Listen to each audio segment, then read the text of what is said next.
Hello, everybody. Welcome once again. This is Syracuse Football Postgame. It's presented by Krause Health. Find a career you'll love at Krause Health, the exclusive healthcare partner for Syracuse Athletics. My name is Brent Dax. Joining me is Emily Leiker, syracuse.com, and joining us is you.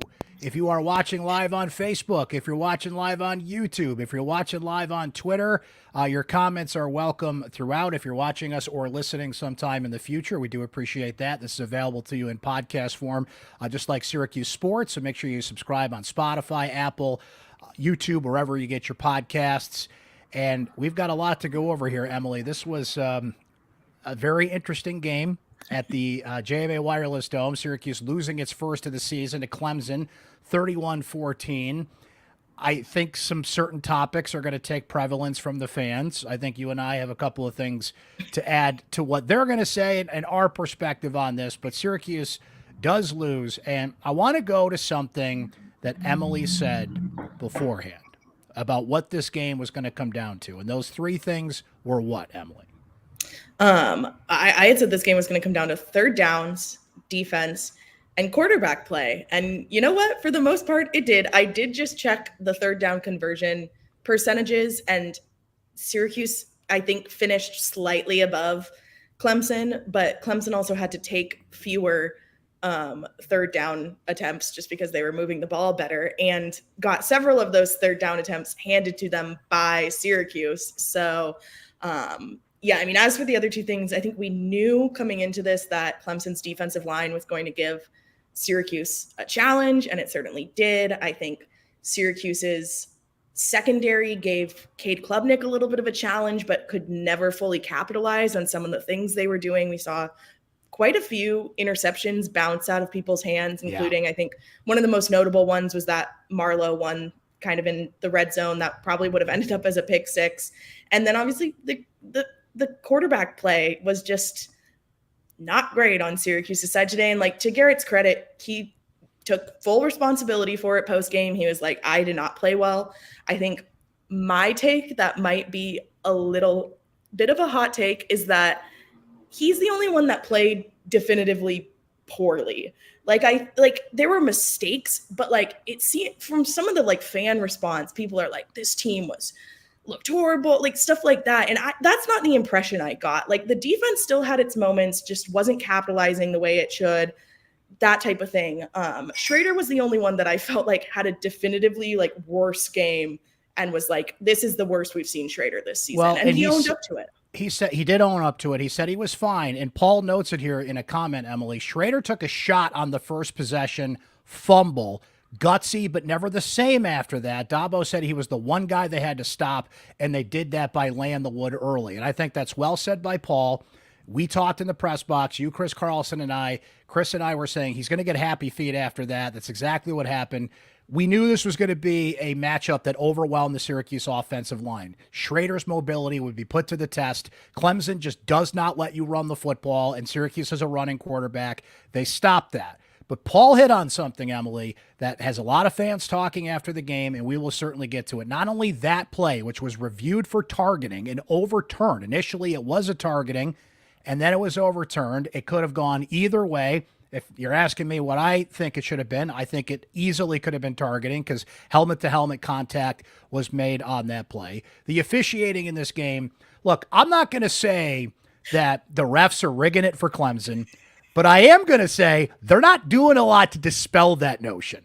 And if you really want to get conspiracy theory and dive down that rabbit hole, Emily, Jim Phillips was in the building on Saturday. All right. So if you really want to throw some conspiracy theories at me, I'm willing to listen to them. Here's the thing, though. Penalties aside, there were some we've got to talk about. Decision-making, a big one by Dino that we've got to discuss. And frankly, Syracuse just had too many self-inflicted wounds in this game, as you kind of noted there, started to get into, particularly on offense. And I want this said at the beginning. The defense did their job. The defense played great. And I know that sounds weird considering they gave up 31 points. And you mentioned the third downs that Klubnik was very successful on. Look, that kid throws on the run. Syracuse did its job. They put pressure on him. You said it, though. Marlowe's almost pick six. A couple other interceptions that bounced off their hands. Marlowe Wax had look, was it a weak call on the sideline, and 2 years in a row, sideline penalties become a prevalent storyline in this game? Yeah, it was weak, but don't give the ref any reason to throw that flag. Walk away from that situation. So, Emily, it just felt like time after time, Syracuse had more self-inflicted wounds than things that affected them that I think people want to lean on in frustration, like the officials or some other things. Not saying that the refs weren't a factor, but at the end of the day, Syracuse lost this game. Yeah, at least two, if not three, of Clemson's touchdowns, they were given the ball deep within SU's territory, whether that be by the bobble fumble that LaQuint Allen had at the beginning of the game or Garrett's interception there at the end of the game. Like, they were given very good field position. And so, like, there's only so much the defense can do when they're like backed up to the end zone already when the drive starts and they're going against big guys and NFL caliber guys and stuff like that. So Sure. Yeah, there was just so many mistakes. You mentioned the Marlo Wax situation on the sideline, which he got asked about, but he didn't really say anything of substance on. He got asked what the ref explained to him, and the ref didn't explain anything. He made the call. And he was like, I just turned around. I didn't see it very well, and I haven't like gone back and looked at the replay yet. So I don't know, but that pointed to like a bigger trend that was an issue in the game where like there were several third downs for Clemson that penalties, which is always a problem for Syracuse. Like, it kept the drive alive. And on that one, Marlowe got saved because they had a fourth down stop down at the end zone. And I don't think any points came off that drive, but there was some bad ones where it was like they should have killed that drive right then and there. And then they just let him keep going. And Ron brings up a good point here, Emily, when he says, we all want to beat Clemson, but what does the team do the last 8 games? Do they stay together and play their butts off, or do they crash and burn? They can still get to 8 or 9 wins, which is a great point to bring up, Ron, when you take a step forward here, because you got North Carolina next week and one of the best players in the country in Drake May. Same description at Florida State, this Florida State team that beat Clemson last week. 2 games on the road, 2 of the top teams in the league, 2 of the best quarterbacks in the league. So there's no rest for the weary here. You can't let this one get you down. But the big thing was, Emily, this was your home game. There was, air quotes, only 40,000 people there, but the crowd was into it. They were loud. That place was deafening when it needed to be. The crowd did their job. And this is the team that's got you. And Syracuse has given Clemson all sorts of trouble in recent years, but bottom line is they have 10 losses to Clemson in ACC play. Dino Babers is 1-7 against Clemson in ACC play. The woulda, coulda, shouldas. This was the opportunity to just erase all that and get the win on the board. Okay. I can't go too far down the road before bringing this up. You know where I'm going, Emily, because I do know where you're going. Emily is my witness. I was flipping in the press box about this in the moment. And Doug, here it is. That 57-yard field goal. So we're talking about 3.5 minutes to go in the second quarter. Syracuse is trailing 14-7. They're driving, okay? But 3 air ball is not the right term, but 3 long passes by Schrader come up short. And Dino Babers sends Brady Denenberg out there to kick a 57-yard field goal. I'm sorry, you don't do that.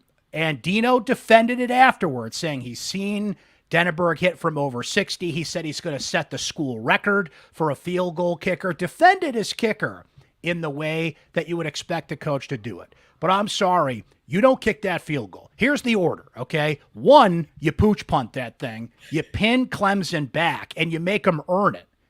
2, Denenberg was a quarterback in high school. This is Clemson. This is a huge game. National television audience. Roll the dice, get spicy, and fake the field goal. And a very distant third is you kick a 57-yard field goal. It was short. Clemson gets the ball. They score. It's 21-7. And remember, they've got the ball coming out of halftime. Now, Syracuse's defense did a good job on that first possession. Caleb Okechukwu, who had a fantastic game, by the way, for Syracuse's defense, shuts down Will Shipley. It's 24-7. But you just gave away points there. And, Emily, you cannot defend that decision. In my opinion, there's just no logical way In that moment, if Brady Denneberg sets the school record, which, by the way, is 58 yards by Dave Jacobs, as our friend Chris Carlson wrote about and looked up, good for him. In that moment, you don't kick that field goal. I'm sorry, you just don't do it. Yeah, and I would even throw in that there's another option to the two you put out there, and I don't know that I necessarily like agree on the order, but I think the other option is you're in like Clemson territory. Keep the offense out there. If you're choosing between kicking a long field goal where the result is probably just going to be a turnover on downs anyway, or like keeping the offense out there and risking a turnover on downs, like that should have also been an option to like, okay, maybe we hand it off to LeQuint and he either picks up 5 more yards and pushes them 5 more yards back for the next drive, or breaks away and gets the touchdown. Great point. Like it just Great didn't point. feel like that was the move there by any means. They had timeouts on the clock they could have used, like if they wanted to talk through it a little more. Yeah, it was just a dicey scenario, and I think there were much better ways to handle it. Didn't like it. Yeah. Dave Tash didn't like it either, by the way, who was calling the game for ABC. Welcome back, Dave, former voice of the Orange, calling his first football game at the Dome since 2001, which I was really surprised to hear. So I didn't like that. Let's go over some other woulda, coulda, shouldas, Emily. Damian Alford may or may not have made a catch on the sideline. Now, I don't think that's as huge of a deal. It was iffy. Maybe he bobbled it. If they reviewed it, I don't know if they get it based on, especially these officials. You can't trust them. So there was that. There was a throw that Cade Klubnik made, and it's right on the line of whether it was a backwards pass or not. And remember, early in the game, Syracuse is down 14-0 because Schrader fumbled on what should have been a targeting, and then on a backwards pass, LeQuint Allen fumbles. Clemson takes advantage. They're up 14-0 before, you're taking your first sip of Dome foam watching this game. Emily, I've seen a replay. And you're talking to a Buffalo Bills fan here that remembers the Titans-Bills playoff game, home run, backwards pass. So I'm very sensitive to this subject. I don't know if they would have got the call on that. It was very, very close. Have you seen it, and what do you think? Yeah, I don't think they would have either. I was just a little surprised it wasn't reviewed seemingly at all. I don't think it would have gone in their favor, and ultimately, like that, them not getting that there didn't really have an impact because then it was obviously a third down, so then it forced the punt anyway, just by being a sack on Klubnik. So I don't think that's as like big. Like if they had scored there, yes, certainly it's a game changer. But I don't think the fact that it wasn't called that way is a game changer, because I just don't think they would have won that call. And kind of to the point, I know a lot of people are like, oh, is that reviewable? Did Dino think about reviewing that? And I did ask post game, because when that happened, everyone on the Q sideline, including Dino, was like, touchdown, that's a touchdown. Yeah. I think it was Thompson that returned it. And I asked Dino, that was like the last question of the post game press conference that we got in, was like, did you consider overturning anything specifically that, or like trying to overturn anything, reviewing anything, specifically that play? And he was like, well, I always talk to the refs, and if they've already looked at it, there's not a point in like asking them to look at it again, which I understand. Like if they've already taken a look at the film, is probably a very low chance that they are going to overturn it. So like, I get that. Is it maybe still worth a shot? Yes, maybe in some scenarios, but I don't think in that one. On a positive note, as I see Joe jump in here and say, our receivers are not very good, too many drops and too inconsistent. I think you did feel Oronde Gadsden's absence in this game. We mentioned the struggles that Schrader had. He's under duress the whole game, and Schrader can throw on the run. That's an advantage when you have a quarterback like that. But Schrader got sacked 5 times. He got hurried a bunch. He was, I think, hurting after that first play. He said he was fine, but I think it shook him up at the very least mentally, right? Positive, though, Emily. There's somebody that I know that for a very long time has said that Syracuse football needs to throw the ball to the darn tight end. And that person is me. Yeah. And you nailed this. When we were doing our 53-man roster pod way back at the beginning of the season. And we said, who would be on a hypothetical 53-man roster like they do in the National Football League? Emily said, you got to have Dan Villari on that roster because he's a quarterback, and if you're going to gadget it up, he's the guy. Well, they ran a couple of gadget plays with Dan Villari, and Donovan Brown dropped one. He was on an island, and he dropped it. Yeah. But what I was impressed with, Emily, was Villari, if I could do my Chris Berman impression, gets the ball. He's going, poof, poof, poof, poof, poof, just knocking people over. What did he have in this game? Let me go back and double check his yardage here while we're talking. He might have led in receiving. 2 catches, 65 yards. Yeah. Right? See what happens when you throw the darn tight end? Good things happen. And don't tell me that Rondé Gadsden's a tight end, because he's not. I know Dan Villari's a converted quarterback if you want to really, nitpick, but can we see more of that, please, Jason Beck?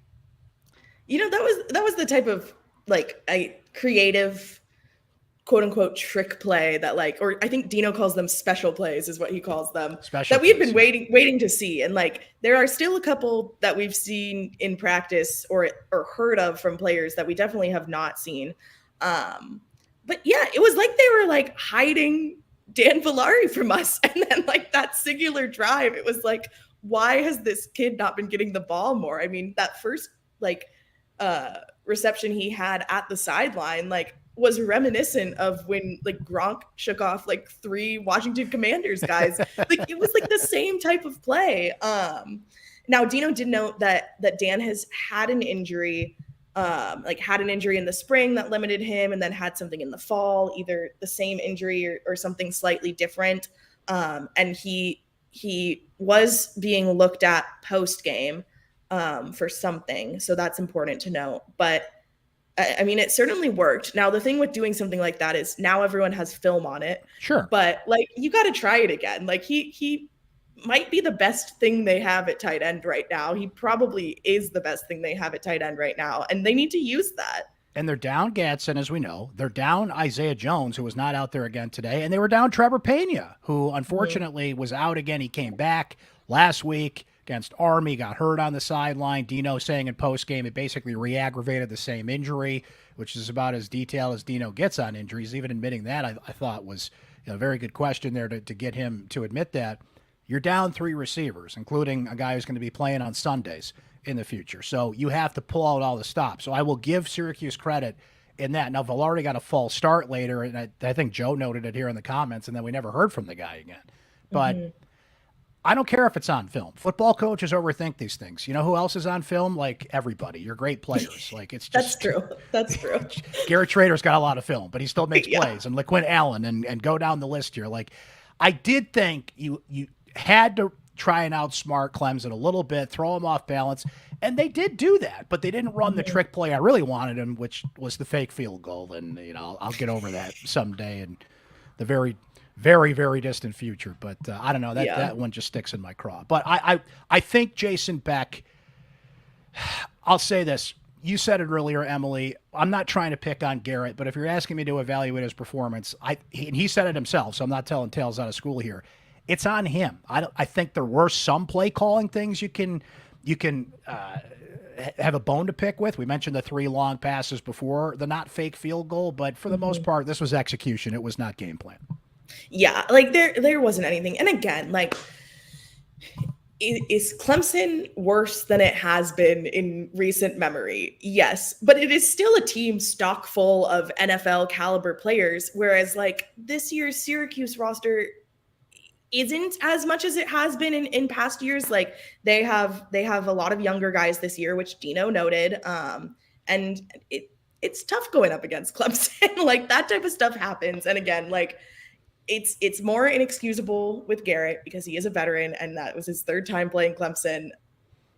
But yeah, I don't know. I think it will be okay. I don't think this is going to set them into the same spiral that last year's Clemson loss did. For the most part, it seems like people came out of the game healthy. Now they are already down a few more pieces, like we just said, than they would like to be. But Garrett said he was feeling fine, which was certainly not the case when he came out of last year's Clemson game. Oh no.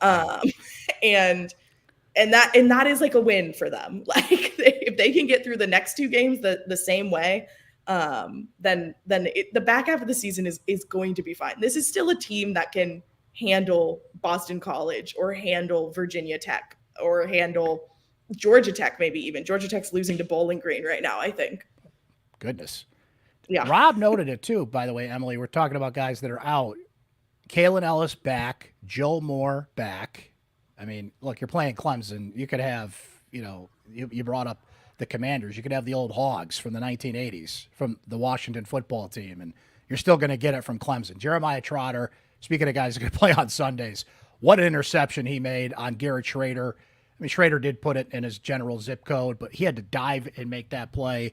And Clemson's just got those dudes. So as we start to peek over the horizon here, you brought it up. This team is not as decimated as it was, maybe emotionally. They got to get over the sting. But you got Carolina and Florida State. And by the way, after that, Emily, you go to Virginia Tech on a Thursday night. And I don't care how down, air quotes, people think Virginia Tech is. Virginia Tech, night game, Enter Sandman, the whole thing, Thursday night. Like, those are just intangibles that can go their way. We're not going to see this football team back in the JMA Wireless Dome until November, right? November 3rd, Boston College, Friday night. Taken off the whole month of October. And you're right, that's a Friday night game. So those Thursday and Friday night games start to creep in here. So I'm as curious as anybody how they respond to this game, because they're not as in dire a situation as they were last year. I think not only emotionally, Emily, I remember talking about it with you and writing about it and just being in the situation. Like, you knew that team was really hurting after the Clemson game last year. And I feel like they're hurting more mentally than physically this time around, which is good news. Yeah. And I mean, I don't even feel like mentally they are as distraught about the whole thing as I think maybe the fan base is, or the fan base would imagine they are. Like, we talked to Marlo and Garrett and Leon Lowry at the podium at post game, and all of them, I mean, obviously 2 of those guys are captains, and Leon's also pretty veteran, and they were all very level-headed post game, and we're like, we are not going to let this shake us the way last year's game did. Obviously that's talk, and we'll see how things go next week. But it did just seem like, perception wise, like they came out of this game all around better, despite it being a worse loss. I talked to Caleb Okechukwu afterwards too, and he struck the same tone, right? He was disappointed, but he was also encouraged by what the defense did. He was encouraged by already how the team was handling it. He took accountability for the plays that were left out there. He was really frustrated about the penalties, as was Enrique Cruz, who I talked to. When I asked him about the penalties, he just kind of took a long, deep sigh, and he's just like, man, we've got to clean that stuff up. And while there were a few penalties that, Dino was certainly given an opportunity to get fined by the ACC if he really wanted to, I'll put it to you that way. But you don't get 9 penalties because the refs are out to get you. This is a consistent problem with this team. They were the most penalized team in the country last year. They're certainly not at a good pace again this year. So I'll give you 3 or 4 questionable DPIs or things that just were wacky. You still can't draw that many flags. So what I think we saw today, Emily, was, and I said this before the game, against a team like Clemson, a lot of the little things you did wrong against Army and Purdue and even Western Michigan to an extent, Garrett said it himself after the game. The margin for error is so slim. You commit those mistakes, you're going to lose a game like this, and you're going to lose a game like this convincingly, and that's what we saw happen today. Yeah, no, exactly. And there's not really much more to it than that. Like, it just, like, until they get those things cleaned up, however they need to clean them up, like, that's just going to keep on being the issue. So no doubt. That's it. Things. It's really that simple. Couple things before we go. I mentioned it briefly earlier. Look, shout out to the crowd. Look, I talk about attendance a lot, and it's something I've done every week, by the way. I do this for every home game. People are like, why are you always posting about attendance and picking on Syracuse? I'm like, I'm not picking on them. It's good, bad, or ugly. Here's what the attendance is looking like, because attendance has been a topic of conversation in recent years. It was fascinating how this had as lukewarm a reception for any Clemson game as I've seen. And yeah, they came in 2-2. They don't really have the Trevor Lawrence type star coming in. They're not undefeated. It was homecoming weekend. but I've always said this. I said it coming into the game, and they proved me right. I don't care about numbers, but the butts that are in the seats just make that a great environment. And they did today, time after time. I thought the fans were great. The ones that did show up, no matter how much they paid for their tickets or how they got in the building or what the situation was. And maybe they were taking advantage of some of those $3 off domestic beers from 10 a.m. to 11:15 they had at the Dome. They were great. So shout out to the fans that did go. They were fantastic. And Emily, it's been a couple of years now. Where would you put that at times as loud as you've heard that Carrier Dome? I said it, the JMA Wireless Dome. Thinking back to the old days of the Carrier Dome, though. I think probably the NC State game last year was louder. That was sold out. It certainly, that was a sellout. There was many more people in the Dome that game than there was this one. But I mean, there was at least one occasion where there was like a Clemson false start, clearly because of how loud it was in there. So they pull their weight, the ones that do show up. So you're right on that front. And a timeout, by the way, that Clemson had to call late in the game because they couldn't, figure their stuff out, and timeout had to be called. But nonetheless, Syracuse is 4-1. They will play North Carolina next week. That's a 3:30 kick.